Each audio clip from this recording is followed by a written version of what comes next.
Welcome children. आज class 10th का practice paper 1 करेंगे। चैप्टर 10 के MCQ क्वेश्चंस हैं। क्वेश्चन नंबर 1, दाढ़ी बनाने के लिए उपयोग में आने वाला दर्पण होता है ए अवतल, बी उत्तल, सी समतल और डी उत्तल और समतल। तो बच्चों, दाढ़ी बनाने के लिए जो दर्पण यूज़ होता है वो कौन सा है? अवतल दर्पण। तो करेक्ट आंसर इसका आएगा ए अवतल दर्पण।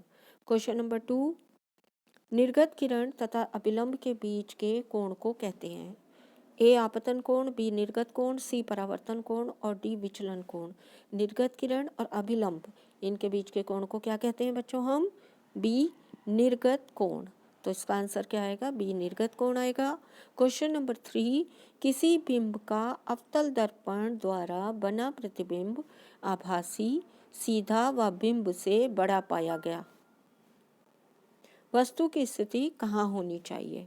तो बच्चों, अवतल दर्पण में जब हम प्रतिबिंब बनाते हैं वस्तु के, बिंब के, तो सिर्फ एक पोजीशन में ऐसा होता है जिसमें प्रतिबिंब जो है वो सीधा बनता है। वो कौन सी होती है बच्चों?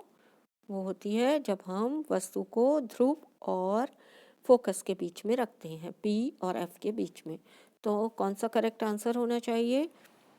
ए मुख्य फोकस और वक्रता केंद्र, गलत। बी वक्रता केंद्र पर, गलत। सी ध्रुव व मुख्य फोकस के बीच। तो करेक्ट आंसर कौन सा होना चाहिए? सी ध्रुव और मुख्य फोकस के बीच बिंब को रखने पर कैसा प्रतिबिंब बनेगा? हमेशा आभासी, सीधा और बड़ा प्रतिबिंब बनता है अवतल दर्पण में। कार की हेडलाइट की परावर्तक सतह होती है, यहाँ पर परावर्तक आएगा, परावर्तन नहीं आएगा। अवतल, बी उत्तल, सी समतल, इनमें से कोई नहीं। तो बच्चों, कार की हेडलाइट, टॉर्च की लाइट या फिर किसी भी वाहन की जो हेडलाइट होती हैं उसमें प्रयोग होने वाला दर्पण कौन सा होता है? अवतल। तो करेक्ट आंसर क्या आएगा? ए अवतल दर्पण। क्वेश्चन नंबर 5, परावर्तन के नियम से निर्धारित होता है ए आपतन कोण बराबर परावर्तन कोण, बी परावर्तन कोण बराबर आपतन कोण, सी आपतन कोण बराबर विचलन कोण एंड डी विचलन कोण बराबर निर्गत कोण। तो बच्चों, परावर्तन के नियम से क्या निर्धारित होता है? आपतन कोण हमेशा परावर्तन कोण के बराबर होता है। तो करेक्ट आंसर कौन सा आएगा? ए आपतन कोण बराबर परावर्तन कोण। क्वेश्चन नंबर 6, लेंस में मुख्य फोकस की संख्या कितनी होती है? तो बच्चों, लेंस में दोनों तरफ से आपतित किरण आ सकती हैं, लेंस के ऊपर पड़ सकती हैं। तो फोकस कितने होने चाहिए? 2। तो करेक्ट आंसर कौन सा आएगा? ए 2। तो मुख्य फोकस कितने होते हैं लेंस में? दोनों, चाहे अवतल लेंस हो चाहे उत्तल लेंस हो, फोकस होते हैं 2। तो करेक्ट आंसर ए है। क्वेश्चन नंबर 7, एक दर्पण हमेशा आभासी वस्तु से छोटा प्रतिबिंब बनाता है, वह होगा ए अवतल दर्पण, बी उत्तल दर्पण, सी समतल दर्पण एंड डी उत्तल और समतल दर्पण दोनों। तो अगर कोई दर्पण आभासी और वस्तु से छोटा प्रतिबिंब बनाता है तो वस्तु से छोटा आभासी, आभासी का मतलब है वो सीधा बनता है। तो ऐसा दर्पण कौन सा होता है बच्चों? जो हम गाड़ियों में रियर व्यू या पश्य दृश्य देखने के लिए प्रयोग करते हैं, और ये दर्पण होता है हमेशा उत्तल दर्पण। तो उत्तल दर्पण हमेशा आभासी और वस्तु से छोटा प्रतिबिंब बनाता है। तो करेक्ट आंसर कौन सा होगा इसका? बी उत्तल दर्पण। क्वेश्चन नंबर 8, किसी बिंब का वास्तविक तथा समान साइज का प्रतिबिंब प्राप्त करने के लिए बिंब को उत्तल लेंस के सामने कहाँ रखा जाएगा? तो बच्चों, जब हमें लेंस में उत्तल लेंस में जो बिंब का वास्तविक और समान साइज का प्रतिबिंब प्राप्त करना है तो हमें लेंस बिंब को कहाँ रखना चाहिए? हमेशा 2F पर। तो हमारे पास दो 2F होते हैं, 2F1 एंड 2F2। तो आप इसमें से करेक्ट आंसर कौन सा लिखेंगे? ए लेंस के मुख्य फोकस पर नहीं, बी फोकस दूरी की दोगुनी दूरी। फोकस दूरी की दोगुनी दूरी 2F होती है। तो करेक्ट आंसर कौन सा आएगा? बी फोकस दूरी की दोगुनी दूरी पर रखेंगे। अगर हम 2F1 पर वस्तु को रखेंगे तो 2F2 पर प्रतिबिंब बनेगा बराबर साइज का, और अगर हम 2F2 पर वस्तु को रखेंगे तो प्रतिबिंब 2F1 पर बनेगा और बराबर साइज का और वास्तविक अर्थात उल्टा बनेगा। क्वेश्चन नंबर 9, किसी शब्दकोश के छोटे अक्षरों को पढ़ने के लिए आप कौन सा लेंस उपयोग में करेंगे। यहाँ पर आपको फोकस दूरी दी गई है 50 सेंटीमीटर फोकस दूरी का उत्तल लेंस, बी 50 सेंटीमीटर फोकस दूरी का एक अवतल लेंस, सी 5 सेंटीमीटर फोकस दूरी का एक उत्तल लेंस और डी 5 सेंटीमीटर फोकस दूरी का एक अवतल लेंस। तो पढ़ने के लिए हमें कौन सी दूरी चाहिए, कम फोकस दूरी चाहिए, तो 5 सेंटीमीटर का। और लेंस कौन सा चाहिए जिससे अक्षर बड़े दिखाई दें, तो हम लेंस कौन सा यूज़ करेंगे, उत्तल लेंस। और फोकस दूरी कितनी होनी चाहिए बच्चों, 5 सेंटीमीटर। करेक्ट आंसर कौन सा आएगा, सी 5 सेंटीमीटर फोकस दूरी का एक उत्तल लेंस। क्वेश्चन नंबर 10, अवतल दर्पण का उपयोग किया जा सकता है। ए, कार की हेडलाइट में, बी, किसी वाहन में पश्य दृश्य दर्पण के रूप में, सी, सौर भट्टी में एंड डी, ए व सी दोनों के लिए। तो बच्चों अवतल दर्पण का उपयोग हम किसी कार की हेडलाइट में, टॉर्च में और किसी भी वाहन की हेडलाइट में यूज़ करते हैं। इसके अलावा सौर भट्टियों में भी अवतल दर्पण उपयोग किया जाता है। तो करेक्ट आंसर कौन सा आएगा इसका, अवतल दर्पण का उपयोग ए व सी दोनों के लिए किया जा सकता है। तो करेक्ट आंसर आएगा डी, ए व सी दोनों के लिए। क्वेश्चन नंबर 11, किसी दर्पण से आप चाहे कितनी दूरी पर खड़े हों, आपका प्रतिबिंब सदैव सीधा बनता है। संभवतः दर्पण है। अगर दर्पण में आपका प्रतिबिंब हमेशा सीधा बनता है तो वो कौन सा दर्पण होना चाहिए बच्चों, केवल समतल, केवल उत्तल, समतल व उत्तल दोनों, समतल व अवतल दोनों। तो बच्चों आपको पता है उत्तल दर्पण में हमेशा सीधा और छोटा प्रतिबिंब बनता है और समतल दर्पण जिसे हम घर में प्रयोग करते हैं उसमें भी हमेशा सीधा प्रतिबिंब बनता है। तो करेक्ट आंसर कौन सा आएगा, सी, समतल व उत्तल दोनों। क्वेश्चन नंबर 12, एक गोलीय दर्पण की वक्रता त्रिज्या 40 सेंटीमीटर है तो फोकस दूरी कितनी होगी। तो बच्चों आपको सूत्र पता है, वक्रता त्रिज्या आपको दी हुई है, तो F बराबर कितना होता है, R/2। R क्या है, वक्रता त्रिज्या। तो जब हम R की वैल्यू पुटअप करेंगे 40 सेंटीमीटर तो फोकस दूरी आप निकाल सकते हैं 40/2 कितनी आनी चाहिए, 20 सेंटीमीटर। तो करेक्ट आंसर कौन सा होगा इसमें, डी, 20 सेंटीमीटर। क्वेश्चन नंबर 13, मुख्य अक्ष दर्पण के ध्रुव पर, अगर हम मुख्य अक्ष की रेखा देखें तो दर्पण के ध्रुव पर वो किस तरह आपतित होता है। 45 डिग्री के कोण पर झुका होता है, अभिलंब है, 180 डिग्री के कोण पर झुका होता है या 135 डिग्री के कोण पर झुका होता है। तो बच्चों अगर जो ध्रुव होता है वो दर्पण का मध्य बिंदु होता है, तो दर्पण के मध्य बिंदु पर जो मुख्य अक्ष होता है वो कैसा होता है, उस पर अभिलंब। तो करेक्ट आंसर कौन सा आएगा, बी, अभिलंब है। क्वेश्चन नंबर 14, एक अवतल दर्पण में बिंब की स्थिति ध्रुव और फोकस के बीच है। अगर हमने बिंब यानी वस्तु को ध्रुव और फोकस के बीच में रखा है तो इसका प्रतिबिंब होगा। तो प्रतिबिंब कैसा बनेगा बच्चों, जब हम F और P के बीच में किसी वस्तु को रखते हैं तो आपको पता है प्रतिबिंब जो बनता है वो सीधा बनता है और सीधा बनने के साथ कैसा होता है, वो बड़ा। तो वास्तविक और बड़ा जब सीधा बनता है तो कैसा होगा, वो आभासी। वास्तविक और छोटा, आभासी और बड़ा। तो करेक्ट आंसर कौन सा आएगा, ये डी नहीं है, सी है बच्चों, सी, आभासी और बड़ा। इसको आप सी लिखेंगे, आभासी और बड़ा प्रतिबिंब बनेगा। क्वेश्चन नंबर 15, डायोप्टर एक डायोप्टर, यहाँ पर एक लिखेंगे, एक डायोप्टर उस लेंस की क्षमता होती है जिसकी फोकस दूरी कितनी होनी चाहिए, जिस लेंस की क्षमता एक डायोप्टर होती है उसकी फोकस दूरी 1 सेंटीमीटर होनी चाहिए, बी 2 मीटर होनी चाहिए, सी 2 सेंटीमीटर होनी चाहिए या 1 मीटर। तो बच्चों जब एक डायोप्टर लेंस की क्षमता होती है तो फोकस दूरी 1 मीटर होती है। Correct answer is D, 1 metre.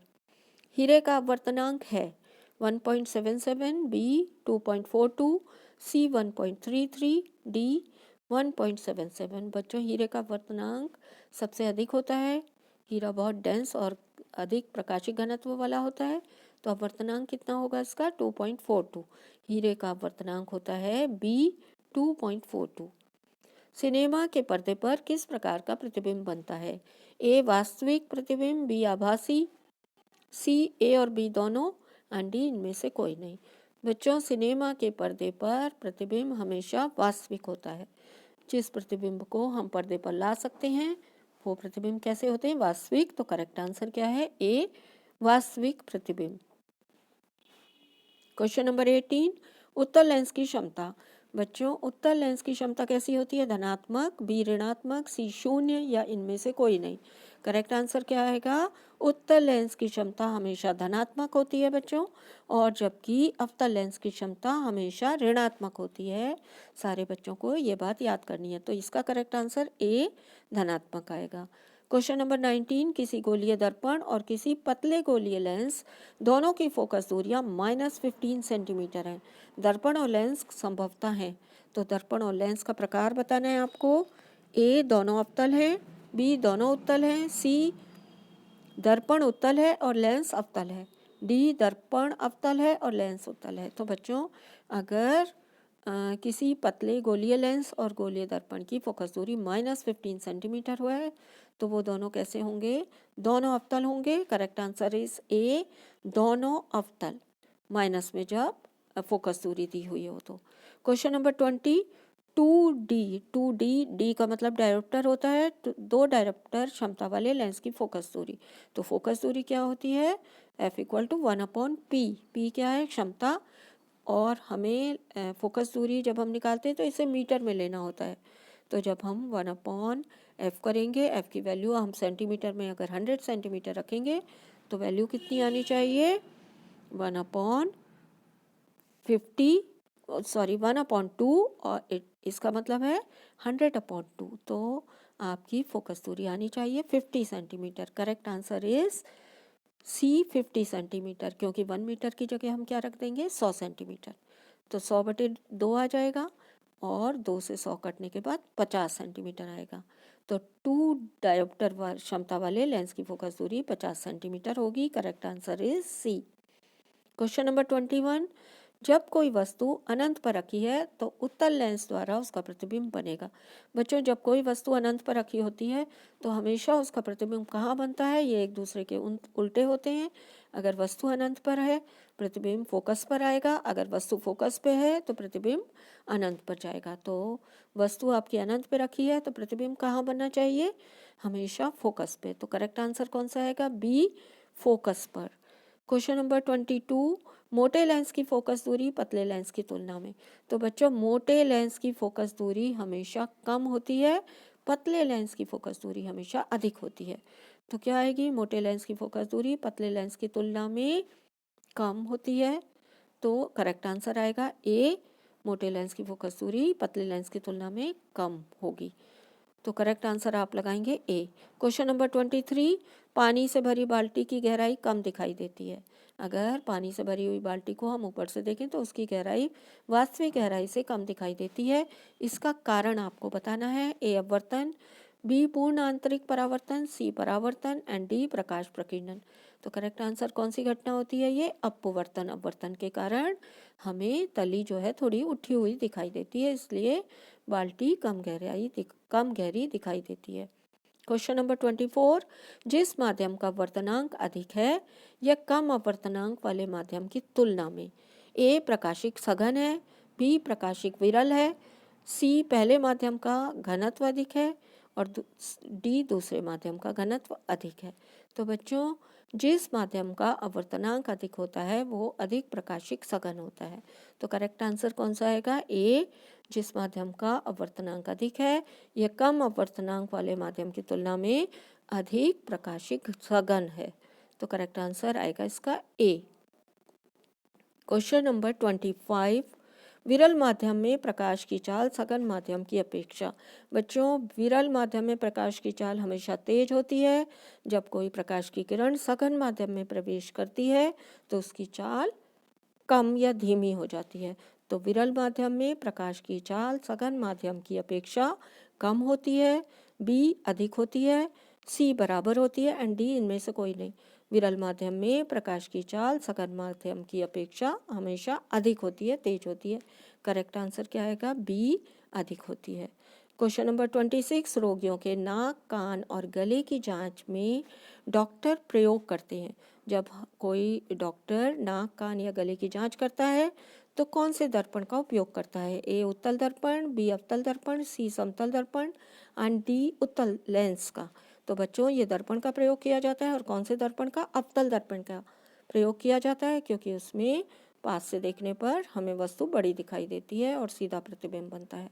Correct answer is B, अवतल दर्पण का।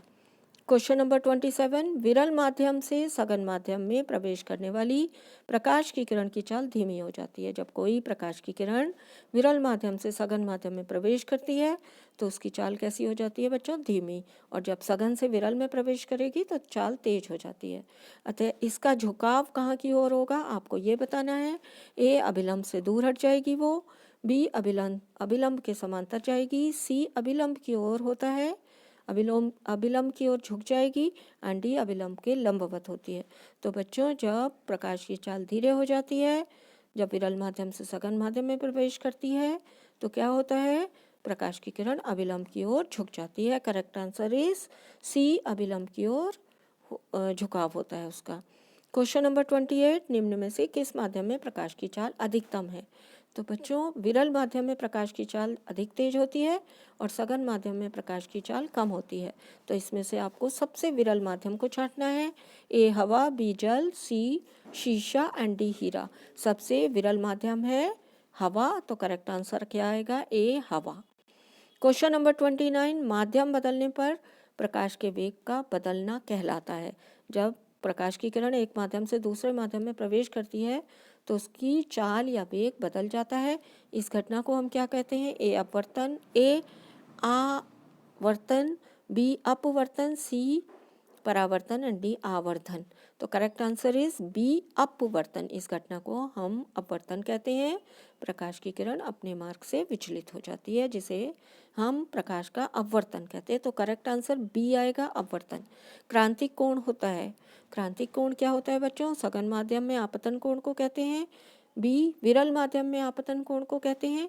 सी, सघन माध्यम में अपवर्तन कोण को कहते हैं। एंड डी, विरल माध्यम में अपवर्तन कोण को कहते हैं।